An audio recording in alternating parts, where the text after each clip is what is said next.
Yeah, good afternoon, viewers. We're still on the topic of HSC, and this is still Safety G in the house.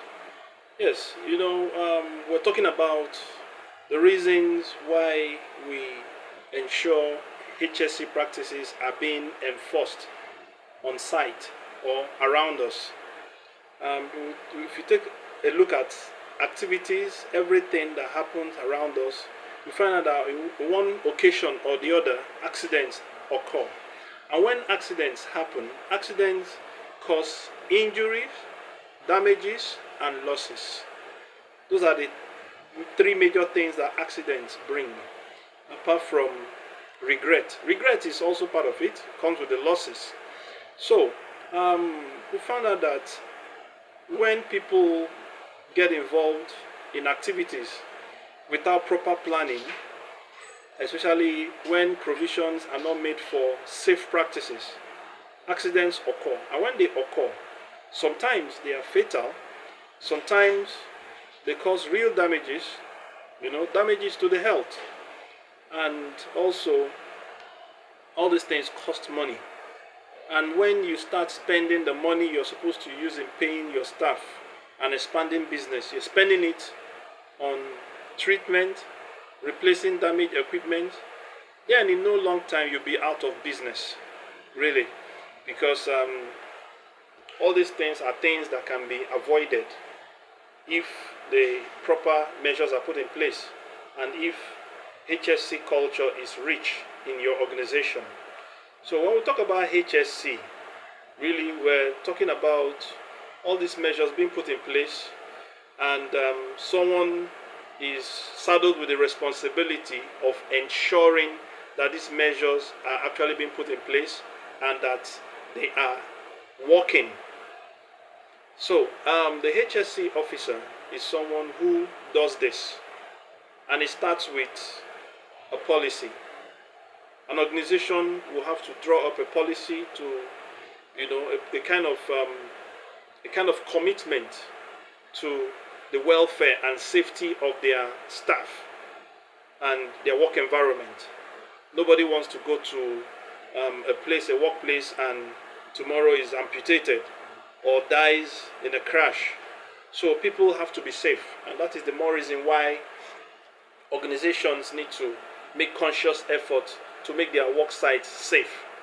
So when they make this commitment through their policy, they put it in writing in black and white to let people know that yes, we are your employers and we are committed to keeping you safe while working for us.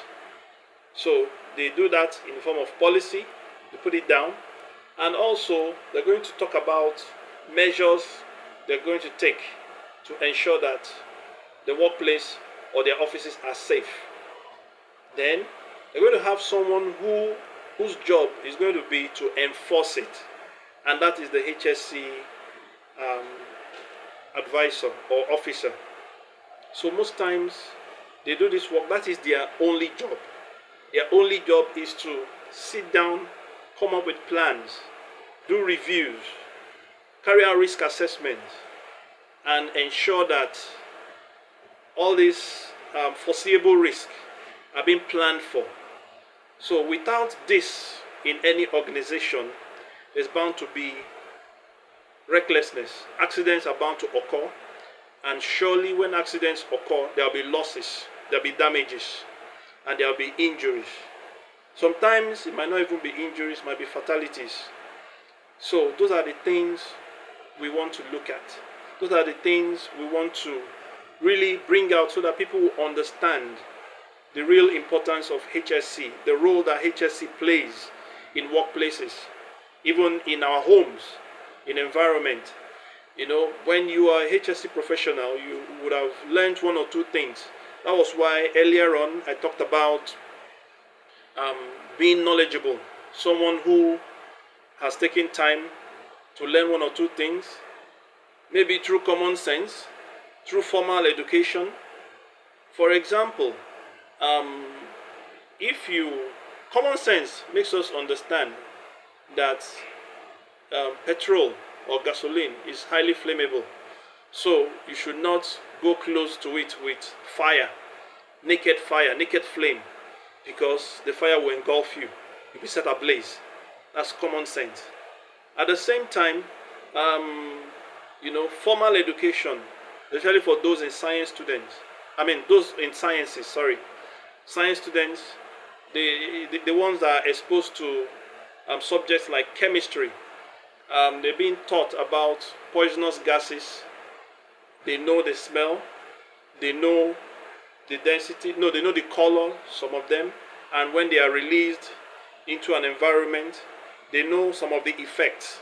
So because they've learned these things, and because they know these things are present in the workplace, with that experience as science students and as people who are exposed to work, who have the knowledge of all these gases and their effects, they'll be able to, bring it into health and safety, and put it into use when planning for um, the environment, or carrying out the safety plan, when developing the safety plan for the workplace or the environment.